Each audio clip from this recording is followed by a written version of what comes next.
अस्सलाम वालेकुम my dear students. उम्मीद करता हूँ कि अल्लाह ताला के फजल से आप सभी खैरियत से होंगे।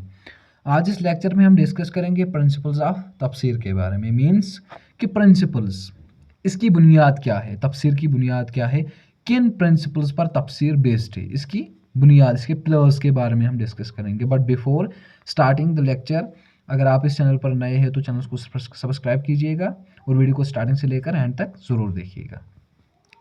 अगर हम प्रिंसिपल्स ऑफ तफसीर की बात करें तो ये गाइड करता है स्कॉलर्स को to interpret the Quran accurately. Means कि कुछ ऐसे प्रिंसिपल्स है जिनकी वजह से जो स्कॉलर्स है जो इसको इंटरप्रेट करते हैं, मुफस्सिरीन जो है जिनको हम बोलते हैं मुफस्सिरीन, वो कुरान को इंटरप्रेट करते हैं, यानी कि कुरान की मैसेज को एक्सप्लेन करते हैं एक्यूरेटली विदाउट एनी मिसकंसेप्शन। और ये जो प्रिंसिपल्स है ये इंश्योर करते हैं कि ये जो इंटरप्रिटेशन हो वो रिमेन कॉन्स्टेंट हो, यानी कि ये जो कुरान की जो इंटरप्रिटेशन हो वो बहुत ही ज़्यादा कॉन्स्टेंट हो, इसमें कोई एरर ना हो with Islamic theology and tradition. यानी कि ये रिलेट होनी चाहिए इस्लाम के रिलीजन एंड ट्रेडिशन के, इस्लामिक थियोलॉजी एंड ट्रेडिशन और इस्लामिक रिलीजन आप बोलिए, उसके रिलेट होनी चाहिए।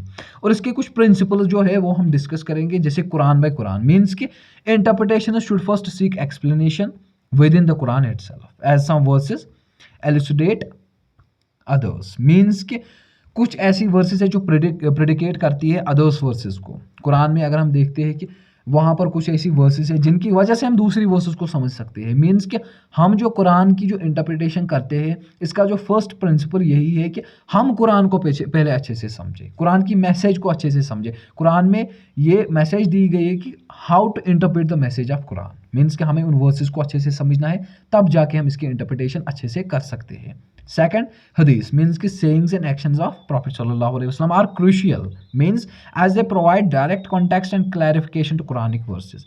means कि जो उन्होंने कहा है वो भी हमें मद्देनजर रखना है, वो हदीस को भी हमें उसके पॉइंट ऑफ व्यू के थ्रू भी हमें जाना है, तब जाके हम इसकी इंटरप्रिटेशन को अच्छे से कर सकते हैं।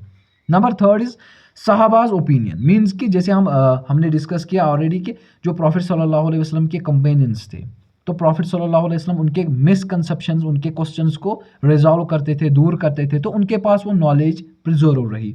तो उसके बाद जो उनका ओपिनियन लेना भी बहुत ही ज़्यादा ज़रूरी पड़ गया, यानी कि जब कोई स्कॉलर इंटरप्रेट करता था किसी वर्स को, तो वहाँ पर उनके ओपिनियन की भी एक इम्पोर्टेंस थी, उसको भी पॉइंट ऑफ व्यू में रखना था, ज़रूरी रखना था कि हाँ हमारे प्रॉफिट सल्लल्लाहु अलैहि वसल्लम ने ऐसा कहा था, तब जाके हम इस मैसेज को इंटरप्रेट कर सकते थे। इसके अलावा अरबिक लैंग्वेज, यानी कि proficiency classical Arabic essential is a very important. Means कि हमें अरबिक लैंग्वेज को समझना ज़रूरी है, यानी कि अगर हम अरबिक लैंग्वेज को अच्छे से डीप रूटेड समझ सकते हैं, तब जाके हम कुरानिक मैसेज को इंटरप्रेट कर सकते हैं। यानी कि इसका जो एक और प्रिंसिपल है वो अरबिक लैंग्वेज को समझना भी है। इसके अलावा कॉन्टेक्स्ट ऑफ रिविलेशन, मीन्स कि असबाब नुज़ुल, जैसे हमने इसके अलावा पता नहीं, याद नहीं आ रहा है कौन से लेक्चर में हमने डिस्कस किया, बट हमने डिस्कस किया है इस असबाब नुज़ूल को, ये क्या होता है, यानी कि ऐसी कौन सी सिचुएशंस थी, हिस्टोरिकल कॉन्टेक्स्ट थे, जिनकी वजह से एक पर्टिकुलर वर्स को वही के रूप में ऊपर से वो रिवील हो गई। तो हमें वो भी मद्देनज़र रखना है कि कौन सी सिचुएशन ऐसी थी, तब जाके ये वर्स यानी कि रिवील हुई है आसमान से। तो अगर हम इस वर्स को इंटरप्रेट करते हैं तो हमें इसको रिलेट करना है उस सिचुएशन के साथ, ये भी बहुत ही ज़्यादा ज़रूरी है। इस प्रिंसिपल को भी नज़र में रखना बहुत ही ज़्यादा ज़रूरी है। बस ये 5 प्रिंसिपल्स आप लिखिए, कहीं पर कोई कन्फ्यूजन नहीं रहेगा आपको। और आपका जो, अगर आप एग्ज़ाम के लिए प्रिपेयर हो रहे हैं तो वहाँ पर अगर आप 5 प्रिंसिपल्स लिखेंगे तो आपके मार्क्स भी फुल आएंगे। लेकिन ये 5 प्रिंसिपल्स आपको अच्छे से याद करने हैं। इसके अलावा भी यानी कि इसके अलावा बहुत सारे इसके प्रिंसिपल्स हैं, बट अगर आपको वो सभी प्रिंसिपल्स चाहिए तो आप हमें बताइए, हम आपको टेलीग्राम चैनल पे वो सारे प्रिंसिपल्स सेंड करेंगे। बाकी इंशाल्लाह मिलते हैं नेक्स्ट लेक्चर में नेक्स्ट टॉपिक के साथ। तब तक के लिए खुदा हाफिज़, टेक केयर।